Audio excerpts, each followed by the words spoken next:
Warp and Weft. Spinning.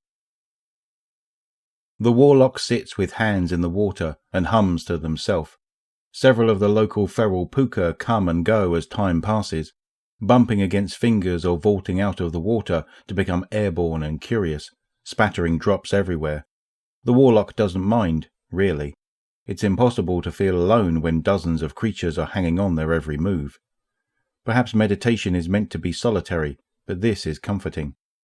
A year ago, they were running with a fire team, a tight-knit group of 6 that had each other's backs. Till the stars died, the lot of them had thought. It would always be like this.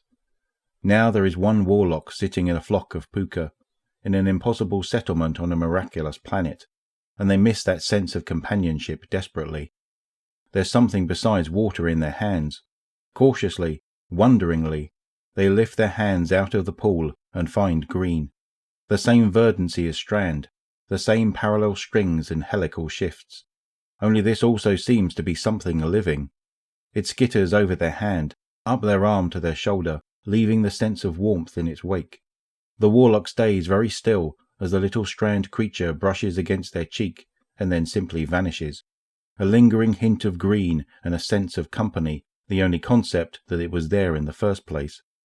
The puka congregate around shortly after, all chirps and flaps, and the warlock can't help but laugh, even as they shoo some of the creatures away. They're supposed to be meditating. But they didn't really come here to be alone, and it was foolish to think that they ever could be, when connected to the web that living creatures spin between them all. The warlock breathes deep and dips their hands in the water again, and the puka and the little green moments of connection swarm about them. All might not be well, but it is better, like this. Not alone, never truly alone, in this wide world where everything is bound together.